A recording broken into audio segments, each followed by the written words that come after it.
still hear these stories. Buyer in Austin, Texas paid double what the home's asking price because they bought that home and then they bought the house that the seller wanted to move into, and they basically gifted them that house. So it was the equivalent of double the asking price.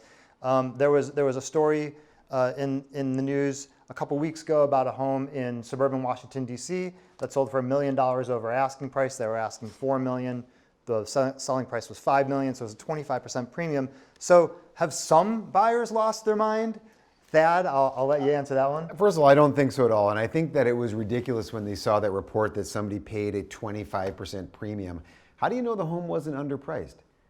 Everybody assumes the asking price is this perfect metric, this perfect barometer. Not true. Just as many homes are overpriced can also be underpriced. Now, it's less likely because people want to sell their home for as much money as possible and they're getting good advice.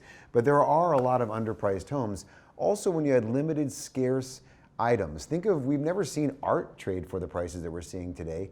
Things that are limited and scarce, whether it's a hedge against inflation, because people are wanting to buy hard assets, and one of the hardest assets is a home, is real estate. That could be part of it. But I think in all reality, there's a lot of money that's been printed over the last year. There's more money coming in and more jobs being created and salaries are going up. So there's more people, and no one's made more money than the affluent. The irrationally affluent, those that can buy whatever they want, whenever they want, at whatever price. And sometimes it's almost tantalizing when you can't buy something, that person. So they just pay whatever it costs in order to get it, and whether it's $1 million, it could be irrelevant to them. So I think when they make these objects, hey, look over here, this buyer's overpaying, this thing is crazy, there are always people willing to overpay for something, but they are satisfying their own need and want. And so I think that those stories are irrelevant when being woven into the current market conditions. It's not a big part of the market. Zero. No, but and those are fun stories though. National Enquirer, sort of like those stories you see online that get you to click. Those are great ones. Yes. That's what I was going to say. I think that you can always find the one-off stories, and those are the ones everyone's going to write about. No one's going to write about the normal I paid market for the house. They're going to write about the one-off. A number of years ago, I think it was maybe 10 years ago or longer, maybe 15 years ago, Ken Griffin owned the penthouse at Park Tower. And stuff at that point in the building maybe was trading for like $700, $800, $900 a square foot.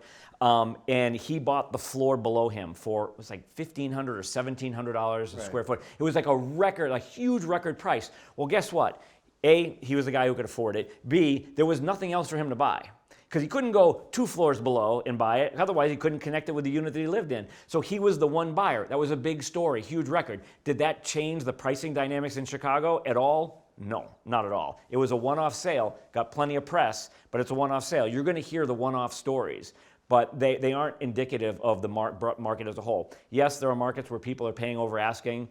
Some people price their homes lower than they know it'll sell for to try to drive more frenzy and get a bunch of offers. There's different strategies people take when they're selling their home. You can find the one-offs, but universally, no, the market is efficient and much more stable than that. The underpriced home will more likely sell at market than the overpriced home. Totally. The overpriced home eventually comes down. Buyers are wondering why it didn't sell in this market, and they end up selling below the market.